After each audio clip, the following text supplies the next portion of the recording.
Hello, I'm Mark Thompson. Always a pleasure to be with you on The Conversation here for Cenk. Got a great show today. We're going to get into some politics and somebody who's running for Congress.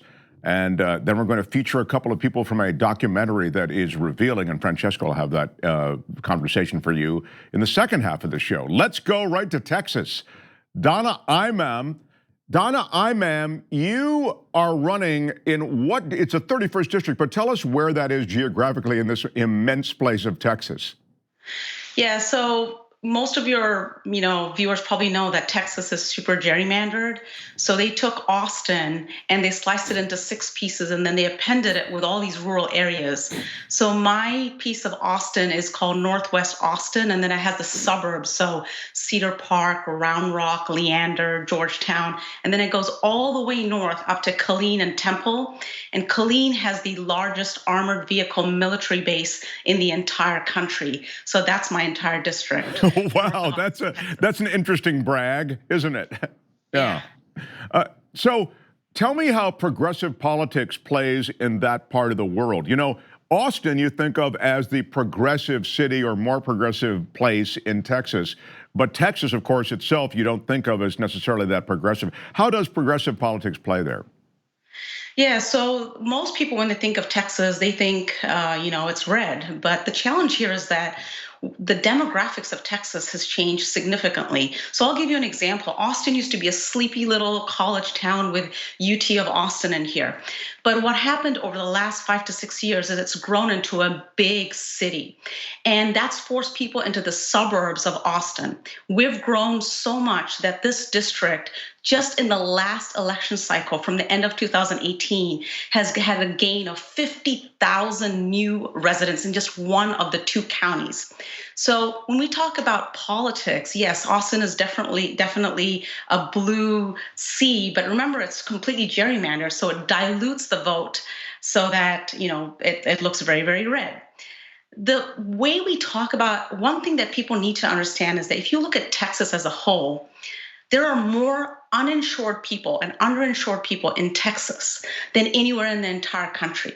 So putting aside labels and what is considered, liberal or progressive, the challenges that we're trying to solve are healthcare, education, economic insecurity. And that's how we talk to the folks here when we talk about politics. Yeah, these are values that you have, and I mean, I've read about you, and I know that this is reflected in your campaign that should resonate with those people. Your background, tell everybody about you, because you're really quite a competent soul. So tell everybody what about how you got to this place. So I'm a computer engineer, and I started out my career designing smart meters, but I went on to do product management, and I ran some pretty large product lines. So tens of millions of people use products that I've worked on and brought to market. There's a microcontroller pretty much in anything you can dream of in the entire country, from a washing machine to a commercial jet airplane. And I've worked on these products, so that's my background. I'm an electrical and computer engineer by training, and so it is kind of unusual for someone like me to be running for Congress. But what I believe is that our country is facing major challenges, right? Majority of the people in the United States are living paycheck to paycheck, even in this so-called great economy. And if the average working person, someone like me who gets up in the morning and goes to work, if we come together, we can solve these problems. And that's why I'm running. I think that we have to say, look, we can't just depend on the small group of career politicians to solve our challenges. We have to bring in the average person, and that's what got me in here. Even though there's probably not an electrical and computer engineer in Congress, or not too many if there is one.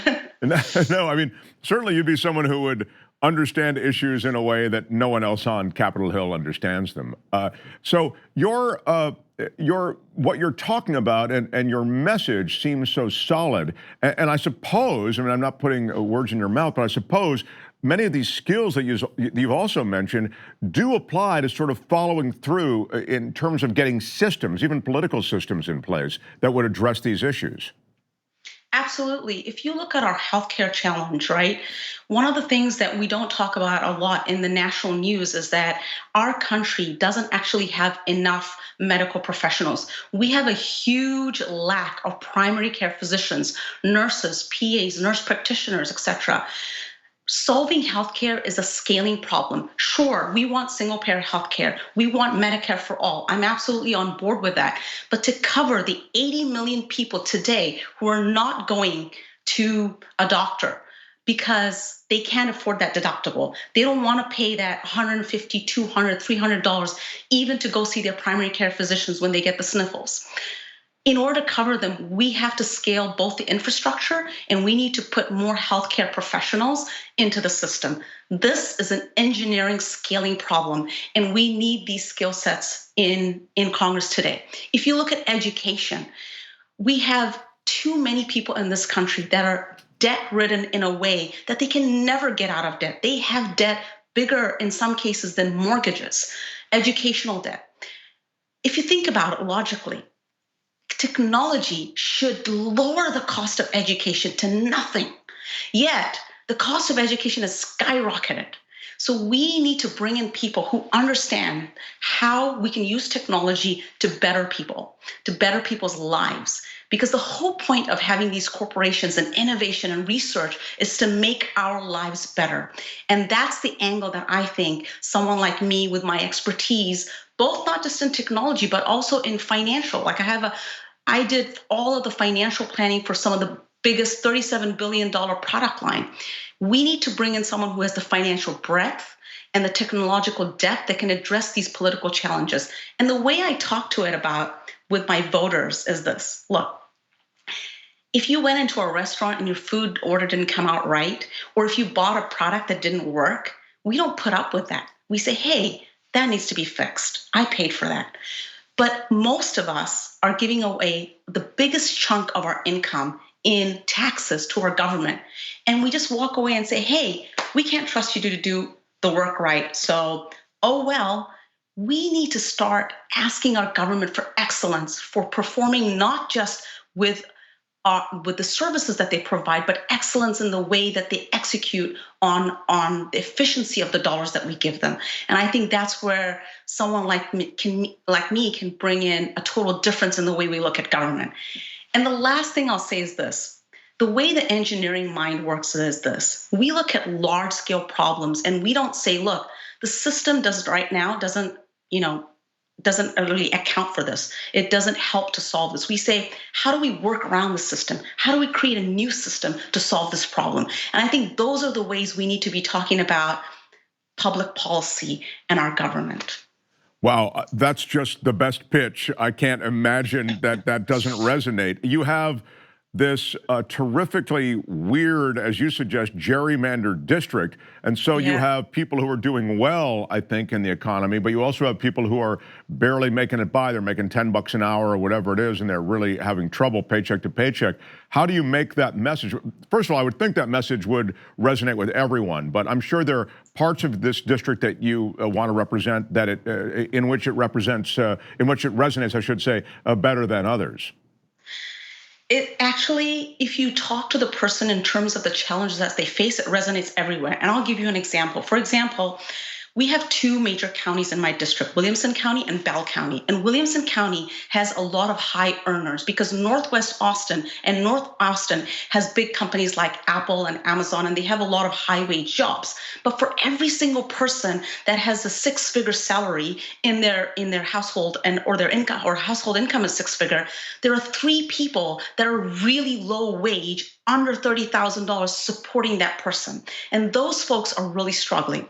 But the way you talk to middle class or upper middle class people is like this. Look, it doesn't matter what you do. If you lose your job, and every single person, even highly educated people with really good education has lost their job, even in Austin, Texas. And when you lose your job, guess what? You don't have health care. And if you have a family, a spouse or a partner and two children, you're talking about anywhere between $1,500 to $2,000 just for health care.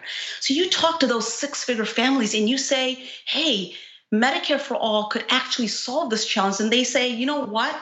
You're right, because the 1 month, 2 month, 3 months, I can maybe afford the extra mortgage to pay for healthcare. But after that, if I'm out of a job more than 3 months, it becomes an impossibility. That's how you get the message to resonate. Once you talk in terms of how it impacts their wallet, once you talk in terms of how it impacts them, now you get people into the fray. And you get people bought into this message because they realize that this is not just about transforming the system.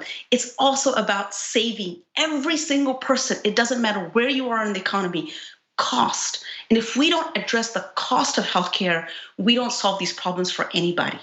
Donna Imam, tell us about how the support is going and how the race itself is going. We only have like a minute left, but I really am curious as to. I just am so impressed with you, and please tell me some good news in that area.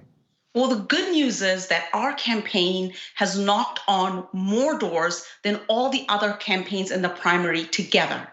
We have made every effort to go out to every single voter. But we're a grassroots campaign. We need help badly. So for example, if every single one of your viewers today just donated $5, that will really help us get out the vote and win this primary. A 6-way primary is a tough challenge, but we can do this. And we can win on this message. People love this message. People love the hope that we're bringing them. People get the fact that we're saving them money. And all we need is a little help from everybody out there because, congressional campaigns don't get countrywide national attention. And that's where your viewers can really support us. But in terms of maximizing your dollars, we're taking every single penny and we're using it to engage the voter. The campaign is votefordonna.com. I am donating. It'll be the first thing I do when we get off the air tonight. Votefordonna.com. actblue.com/donate, and you can see it, Donna Imam, Texas, or TX. You can see it all. Go to votefordonna.com and it will all come together. I'm going to support you. I'm so impressed with you, and thank you for joining us tonight on The Conversation. Good luck. Thank you so much for having me, Mark. I really appreciate it. It was a pleasure.